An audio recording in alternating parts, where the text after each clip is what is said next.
Sir, और उन्होंने जो है कौल और सगदर। राष्ट्रपति के अभिभाषण पर धन्यवाद प्रस्ताव आदरणीय Ravishankar ji. Okay okay, no no please, वहां आ जाए।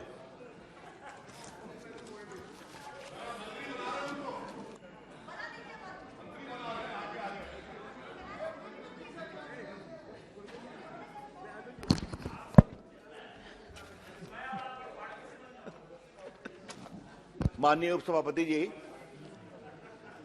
राष्ट्रपति के अभिभाषण पर अपने विचार रखने के लिए आपने मुझे जो सुअवसर दिया है उसके लिए मैं बहुत कृतज्ञ हूं।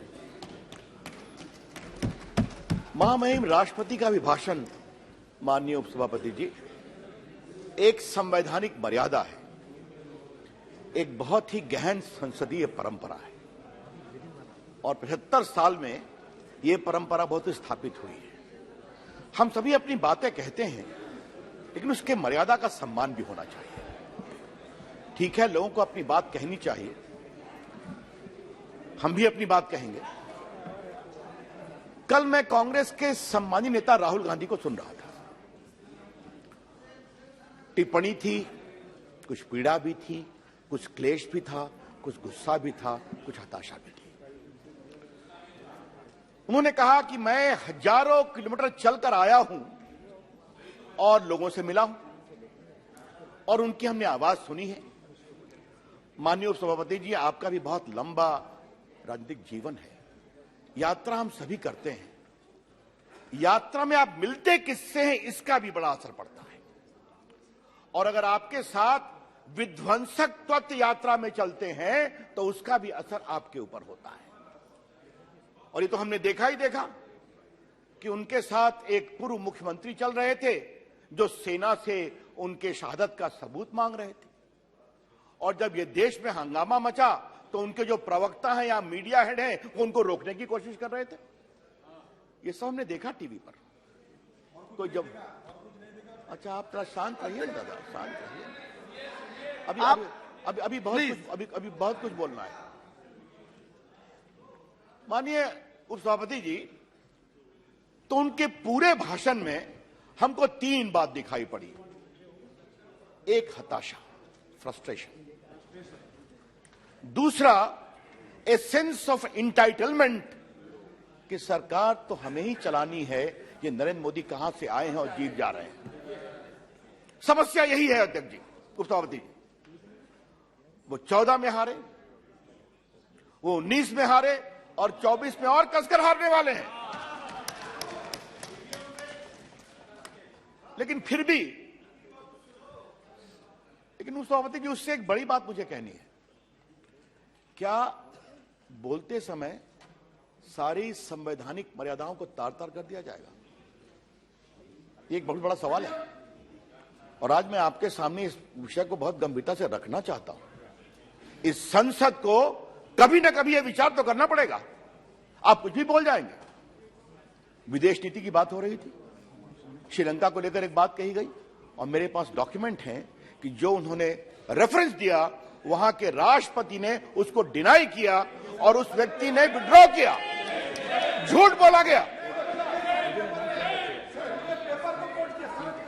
अच्छा ठीक है,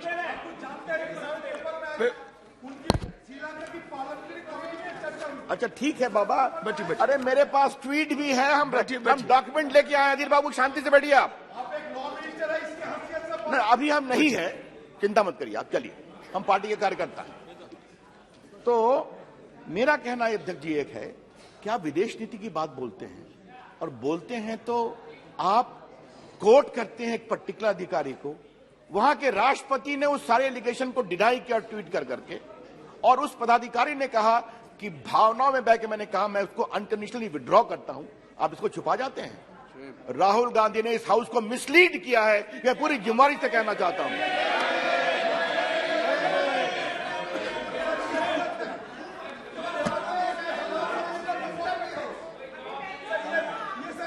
आप प्लीज करिए। अध्यक्ष जी, दूसरी बात कही गई, बैठिए। अध्यक्ष जी, दूसरी बात कही गई कि प्रधानमंत्री, honourable member is always suppose to be present in the house.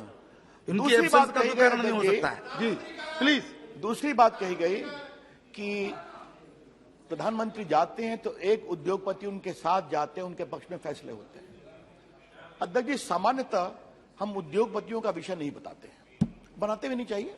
सरकार को मदद करनी चाहिए, आपकी सरकार हो हमारी सरकार हो। लेकिन बहुत कहा गया तो आज मुझे कुछ रिकॉर्ड को साफ करना पड़ेगा।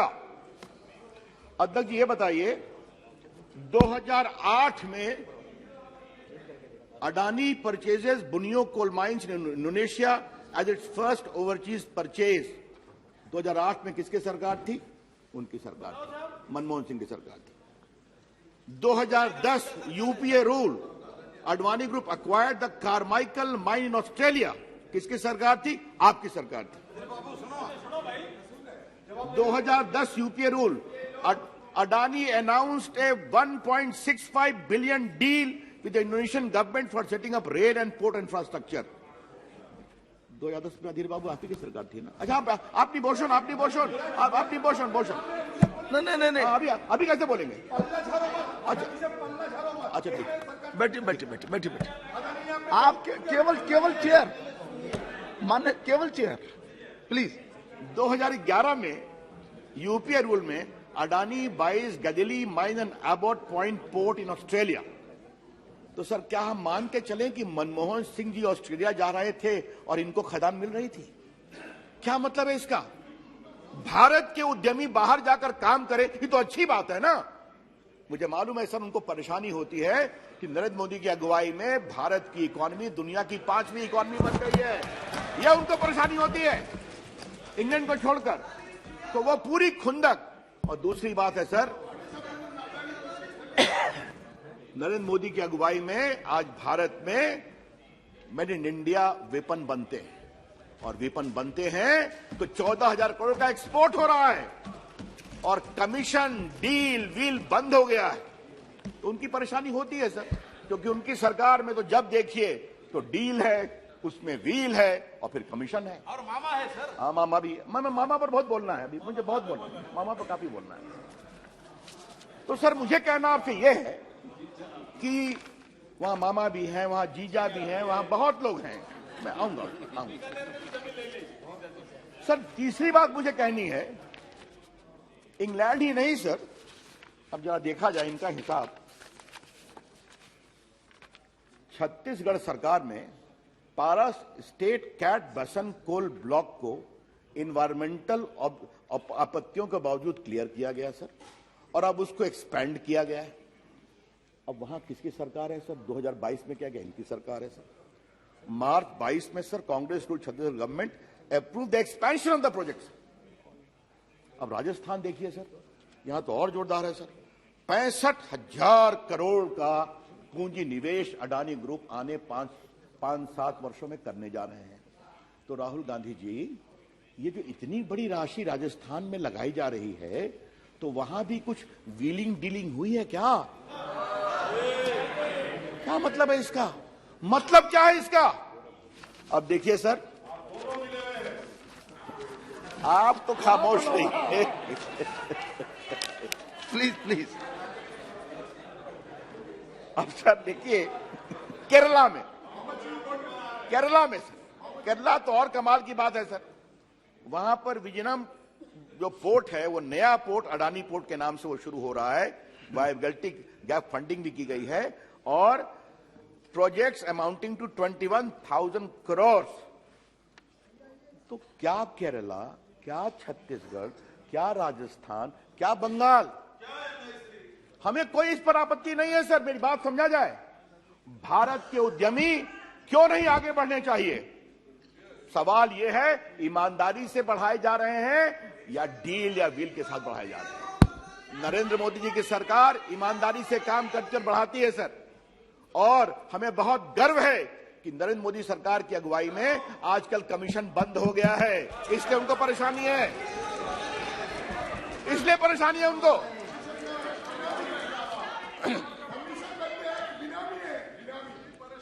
सर मुझे तो इसलिए सर, अब थोड़ा मामा की बात कर ही ली जाए सर।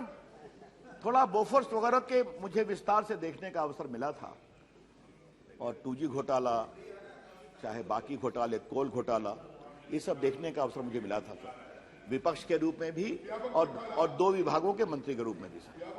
तो उन्होंने क्या क्या किया हम सबको मालूम है। लेकिन सर इन सभी घोटालों में जिस घोटाले ने मुझे सबसे अधिक प्रभावित किया सर, वो है बोफोर्स सर। क्योंकि बोफोर्स तो एक तो भारत की सुरक्षा का मामला था, और क्या मामा जी की सेवा की गई सर। भ्रष्टाचार के इतिहास में मामा जी के प्रति किए गए योगदान को हमेशा याद किया जाएगा सर। ये मैं क्यों कह रहा हूं सर कि बाकी तो चीजें इन्वेस्टिगेशन में थी सर, बाकी चीजें कोर्ट की कार्रवाई हुई सर, लेकिन मामा जी को 2 अस्त्रों पर सहयोग किया गया सर, मामा जी को भगाने में और मामा जी का बैंक अकाउंट छुड़वाने में सर। ये कमाल हुआ सर।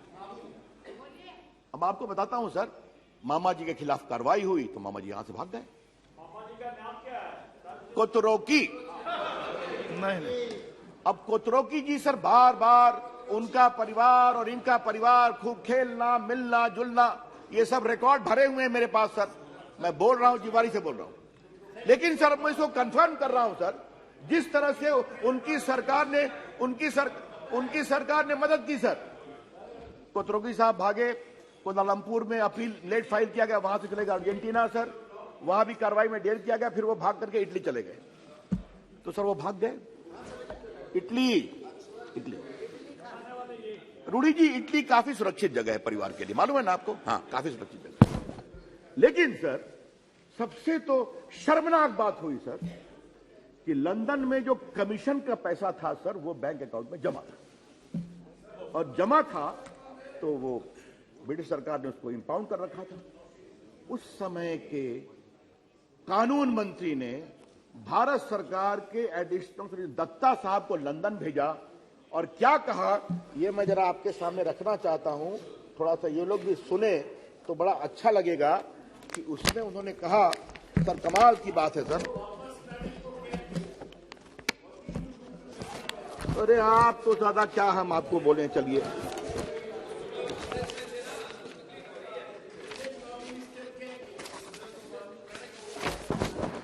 सर वो जो उनका बहुत बढ़िया असर है कि the additional solicitor general told the bank that he has got the authorization of the government of India to convey that nothing is pending against Mr. Kotoroki and the amount be released.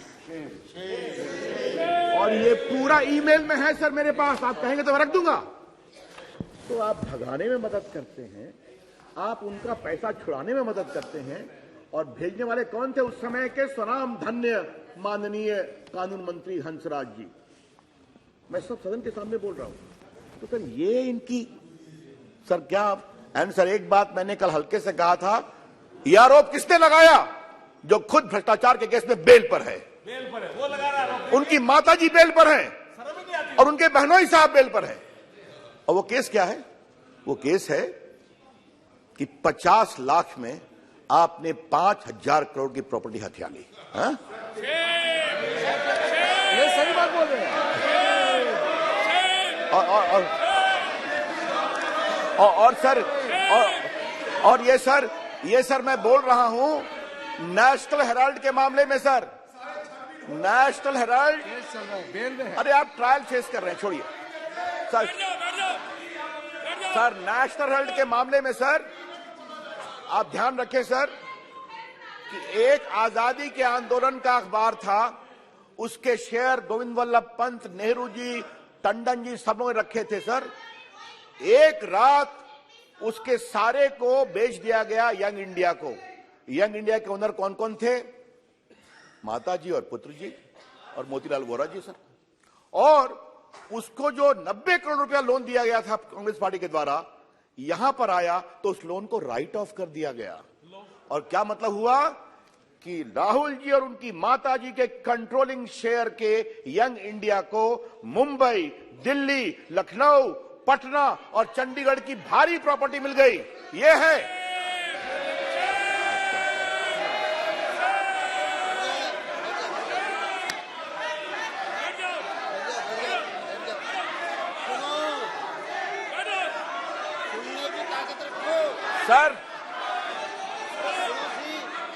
Sir आज भी बहादुर शाह जफर मार्ग चले जाइए sir, वहां पर Herald की building है और वो कितने हजारों करोड़ की है देख लीजिए, और उसके मालिक कौन है जान लीजिए आप। और सर मैं इसलिए नहीं कह रहा हूं, एक केस हुआ, केस में सर कॉग्निजेंस हुआ, ये क्वाशिंग में गए, हाई कोर्ट गए, सुप्रीम कोर्ट गए, रिजेक्ट हुआ, इनको बेल लेना पड़ा और ट्रायल फेस कर रहे हैं। सुप्रीम कोर्ट रिजेक्ट करने के बाद आप बेल में हैं। अच्छा ठीक, अच्छा सर सर ये sir sir sir sir sir sir sir sir ये बहुत गलत है सर, दबाव में डाला गया, ये क्या मतलब है सर इसका? ये बहुत गलत है सर, ये बहुत गलत है। पूरा वापिस दे, बोलो पूरा वापिस दे। बैठिए बैठिए बैठिए बैठिए, अधीर साहब बैठिए बैठिए, नथिंग, कोई चीज रिकॉर्ड में नहीं जाएगी, कोई चीज रिकॉर्ड में नहीं जाएगी। बैठिए आप, बैठिए प्लीज प्लीज बैठिए, आप सब बैठिए। It is not on record. It is not on record, but I would like to place it. I would like to place it on record, sir.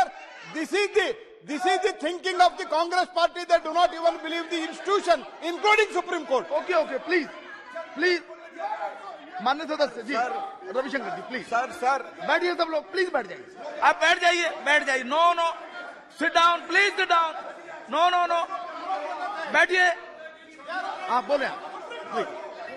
Sir ये अधीर बाबू ने कोई नई बात नहीं बोली, इनके नेता राहुल गांधी ने राफेल के जजमेंट पर भी टिप्पणी की थी, कार्रवाई हुई, उन्होंने माफी मांगी थी सुप्रीम कोर्ट से।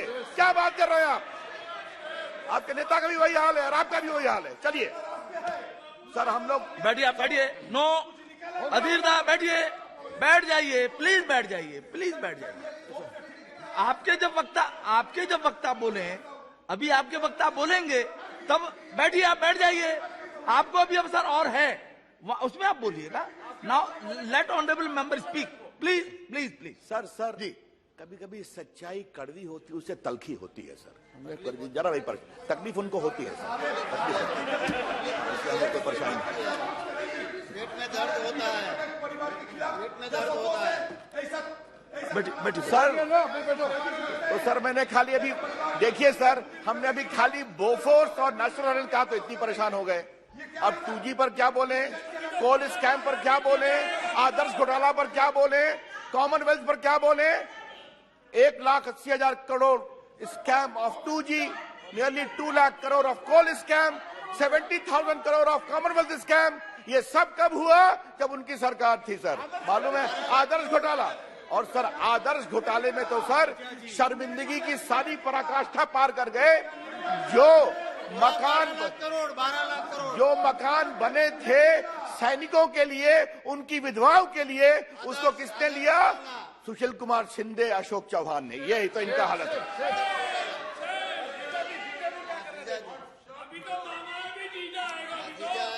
सर अब मैंने मामा जी की कहानी कुछ कही, अब मैं जीजा जी पर आता हूं सर। सर कल मैं बहुत सुन रहा था, Narendra Modi government was facilitating mister Adani. हाँ सर, फैसिलिटेशन क्या होता है सर? उसकी कहानी जरा सुनिए सर आप।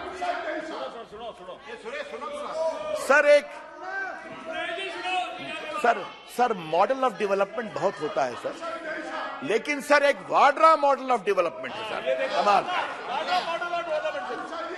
सर ये क्या है सर?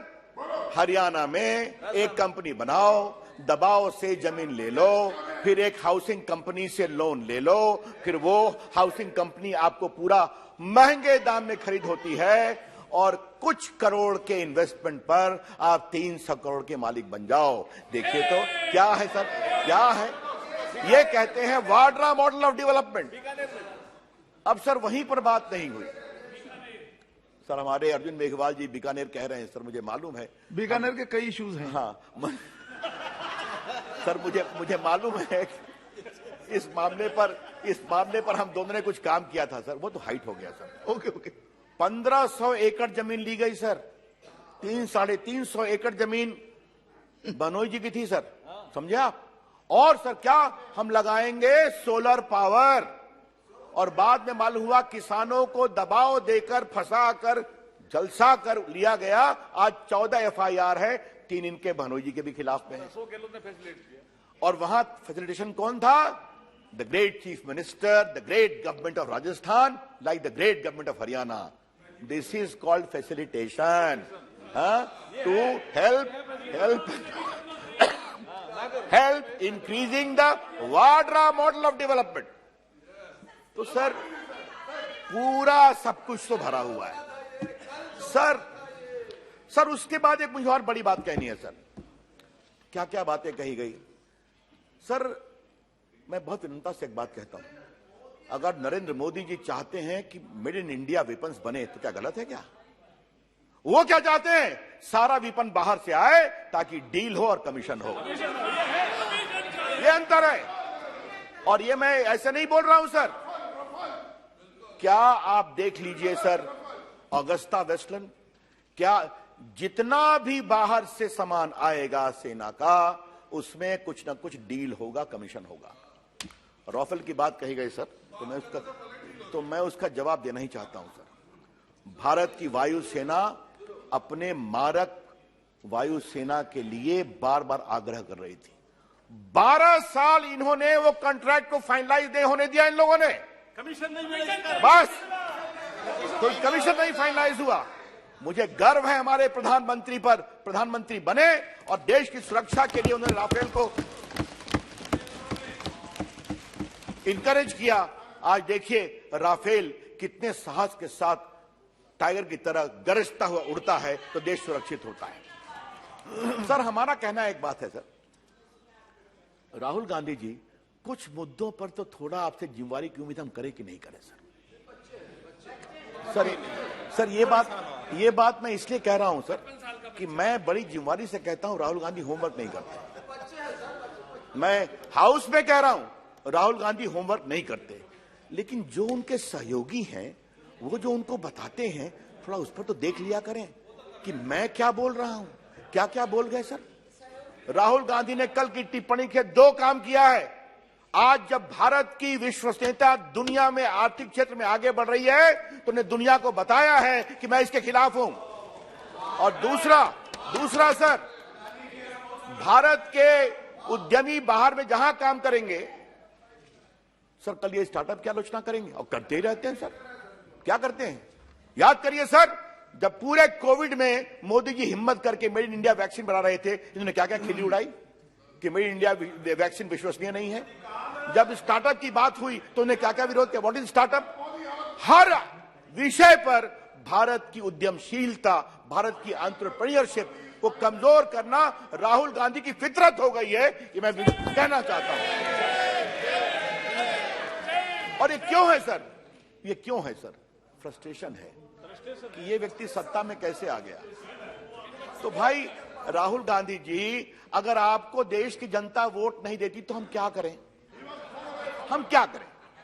अगर आप बार बार घूमते हैं, भारत दर्शन करिए, विध्वंसों के बीच में घूमिए, JNU जाइए, टुकड़े टुकड़े साथ घूमिए, देश की जनता आपको वोट इसलिए नहीं देती कि नरेंद्र मोदी की अगुवाई में देश का विकास हो रहा है, गरीबों की चिंता हो रही है, दुनिया भारत का लोहा मान रही है, आपको इसलिए वोट नहीं मिलता। तो भारत मां को जो अपमान किया है उनके साथ बैठे। बिल्कुल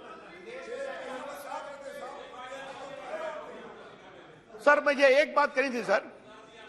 मुझे लगता है कि राहुल गांधी कम से कम उस पर तो कुछ बोलेंगे सर। आज भारत की मोबाइल मैन्युफैक्चरिंग में भारत का झंडा लहरा रहा है दुनिया में sir. 10,000 crore made in India बाहर जा रहा है सर, एक्सपोर्ट हो रहा है, अच्छी बात है ना। तो इसलिए अगर इतना एक्सपोर्ट हुआ सर, फिर भी आप परेशान हैं। इलेक्ट्रॉनिक में आज चिप्स बनने की बात हो रही है, फिर भी आप परेशान हैं। अरे कभी तो शुभ, आज 5G आ रहा है तब भी आप परेशान हैं। तो कभी ना, मुझे लगता है सर कांग्रेस पार्टी बहुत इस बात का दावा करती है that the computer revolution in India was brought by their father Rajiv Gandhi. Maybe sir. तो उसी बिना हाथ मान लीजिए। ये मैं उसी बिना पर तो ही परंपरा का तारीफ करते हैं आप, वो भी नहीं करे। अरे इसलिए हुआ है कि नरेंद्र मोदी ने डिजिटल इंडिया की बात की है, ये इसलिए हुआ है कि नरेंद्र मोदी ने डिजिटल एम्पावरमेंट की बात की है, ये इसलिए हुआ है कि स्टार्टअप की बात की है, डिजिटल इंफ्रास्ट्रक्चर की बात, डिजिटल इंफ्रा, और इसमें भी बजट पे भी जब चर्चा होगी सर विस्तार से आएंगे। सर एक बात मुझे और कहनी है सर, करप्शन की बात तो बहुत हो गई। राहुल गांधी आरएसएस से कितना प्यार करते हैं सर? कल हम लोग में एक चर्चा हो रही थी कि can Rahul Gandhi fully pronounce the full name of RSS, तो इस पर डिबेट हो गया सर। फिर एक आया कि can he tell the founder's name of the RSS, इस पर भी डिबेट हो गई।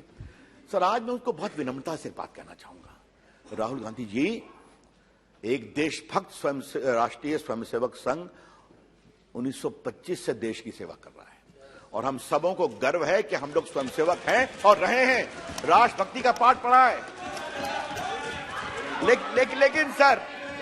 लेकिन सर राहुल गांधी जी को मुझे एक बात कहनी है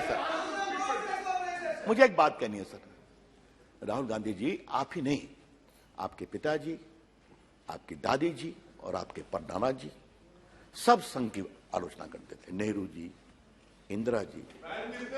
और आप जरा शांत रहिए ना, आज आपका नंबर बाद में आएगा, शांत रहिए। और सर फिर इंदिरा जी, राजीव गांधी और राहुल गांधी।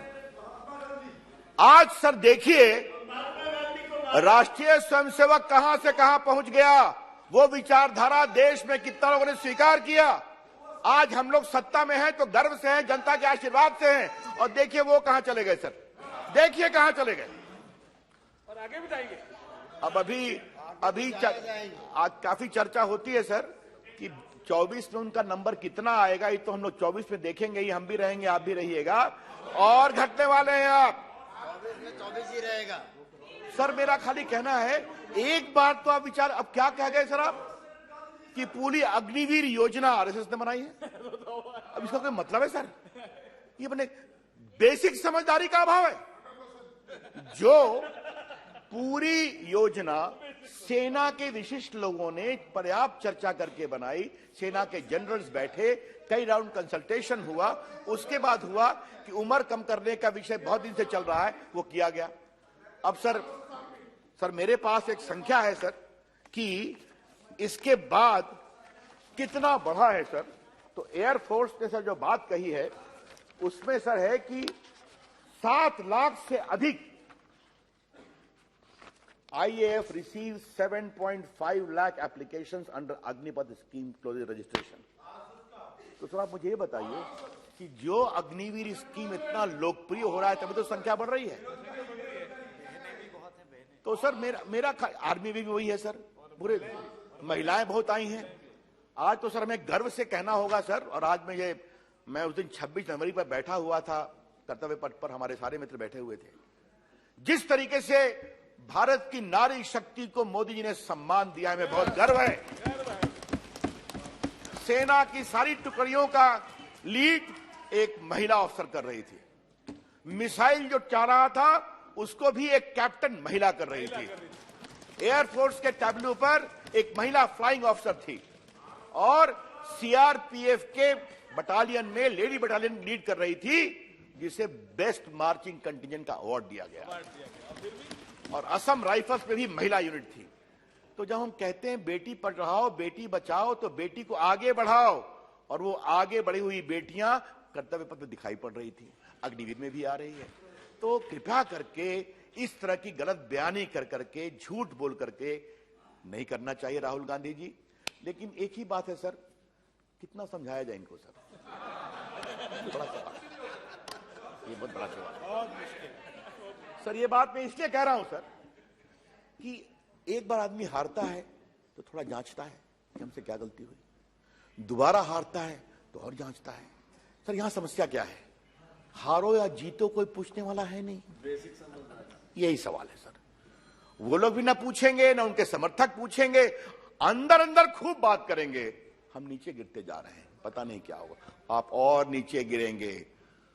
सर ये देश बदल रहा है, नरेंद्र मोदी की अगुवाई में भारत दुनिया की एक बड़ी ताकत बन रहा है, भारत में उद्यमशीलता फैल रही है। सर आज सुरक्षा की बात होती है तो मैं आज कांग्रेस के लोगों को एक बात कहना चाहता हूं, और मुझे काइंडली अलाउ करिए सर, गडकरी जी पार्टी के अध्यक्ष थे सर, तो उन्होंने राजनाथ जी की अध्यक्षता में एक टीम बनाई कि भारत सीमा और कश्मीर पर जाके अध्ययन करे सर। मैं उसका सचिव था सर, तो हम लोग कई बार कश्मीर गए सर, लद्दाख गए थे सर। तो लद्दाख गए थे तो वहां पर गांव में वहां के लोगों ने बताया कि हमें प्रधानमंत्री ग्रामीण सड़क नहीं बने देते। मैंने क्यों भाई? कहा बनती है तो उधर से चीन अपोज कर देता है और रुक जाता है काम। मैंने क्यों? कहा नहीं। तो सेना के लोगों से बात किया, कहा we have instructions not to disturb China. Sir सुनिए सुनिए सर, सुनिए सर। आकर के उस समय उस हाउस का मेंबर था सर, हमने सवाल लगाया सर, और मेरा सवाल सर पहला लग गया। सवाल लग गया भाई, सवाल लग गया, उत्तर भी मिला है। और सर मैं खड़ा हुआ सर, विदेश मंत्री ने कहा मैं रविशंकर जी से आग्रह करूँ ये सवाल न पूछे। हमने कहा क्यों नहीं पूछे भाई? कहा प्लीज मत पूछिए। उस समय हामिद अंसारी उपराष्ट्रपति थे, आधा घंटा बहस चली। कहा रवि जी छोड़ दीजिए छोड़ दीजिए। हमने कहा क्या बात है मामला?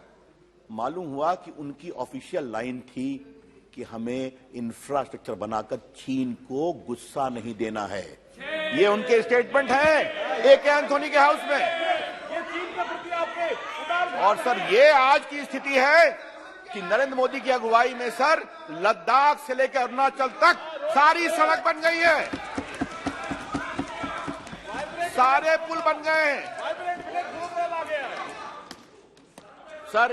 सर एक बात बताऊं सर, इनकी सर एक परेशानी और है सर, बार बार इनका गुजरात का दर्द छलक जाता है सर। और सर ये हम इसलिए आपको कहना चाहते हैं कि कल वो भी मैं सुन रहा था, तो हताशा, तलखी, परेशानी, गुस्सा, पीड़ा, कहीं ना कहीं गुजरात का दर्द छलकता है सर। हमको लगा कि ये दर्द अब कम होगा सर। गुजरात में हम भी प्रचार में थे, बाकी लोग भी गए सर। इतनी जबरदस्त हार 27 साल के बाद, फिर भी गुजरात। अरे कुछ तो जरा समझो भैया, कुछ तो समझो। तो सर मैं इसलिए कह रहा था सर कि अगर कोई मुख्यमंत्री अपने प्रदेश के विकास के लिए वाइब्रेंट गुजरात करता है कि वहां उद्यमी आए, तो गलत क्या है? आज गुजरात में पूंजी निवेश हो रहा है कि नहीं? आज गुजरात में गिफ्ट सिटी आई है कि नहीं? आज गुजरात का इंफ्रास्ट्रक्चर बढ़ा है कि नहीं? आज गुजरात में बड़े बड़े प्रोजेक्ट बन रहे हैं कि नहीं? तो इनको सबसे परेशानी है क्योंकि जहां गुजरात, राहुल गांधी का एंटीना उड़ जाता है सर। और ये एंटीना जो 2002 से उठा हुआ है सर, आज तक उठा हुआ है। 2 से। लेकिन फिर कहूंगा कभी ना कभी तो समझ जाओ मेरे दोस्त जी, आप बड़े सम्मानीय नेता हैं। अब आप अपने सम्मानीय नेता आप क्षमता के कारण है कि परिवार के कारण है, वो हम कभी बाद में चर्चा करेंगे। हाँ? लेकिन एक बात तो समझना चाहिए सर, मैं आपने बड़ी कृपा की कि आपने मुझे अवसर दिया। मैं सारे उनकी बात का प्रतिकार करता हूं। वो झूठ हैं, शर्मनाक हैं, बेबुनियाद हैं। और जो पूरा परिवार भ्रष्टाचार में आकंठ डूबा हुआ है, वो ये आरोप लगाते हैं सर। कल सर फोटो बहुत दिखाई गई सर। अब पता नहीं आप क्या कहते हैं। देखिए ये दामाद श्री की फोटो है सर, वो भी बैठे हुए हैं सर। बाकी उनकी बहुत सी फोटो है। ये देखिए सर, ये मुख्यमंत्री जी की फोटो है सर। ठीक है, ओके सर। आपको कहने की आवश्यकता नहीं है, आपको कहने की आवश्यकता नहीं है। आप बैठिए। हाँ सर ऐसा तो नहीं होगा, वो करे तो ठीक, ओके जवाब दे तो गलत, ये नहीं चलेगा। ये can be double standard. Sir आपने मुझे अवसर दिया, अब ठीक है सर, आपने मुझे अवसर दिया सर, थैंक यू। इसके लिए मैं आपको हृदय से कृतज्ञता सर, बहुत बहुत प्रणाम सर, धन्यवाद। Thank you. Shri Asaduddin Owaisi ji, 1 minute जरा। जिन माननीय सदस्यों को अपने भाषण सभा पटल पर रखने हैं वो कृपया रखें, उनको अनुमति है, प्लीज। शुक्रिया सर। मैं सदर जमहूरिया के खुतबे की मुखालिफत में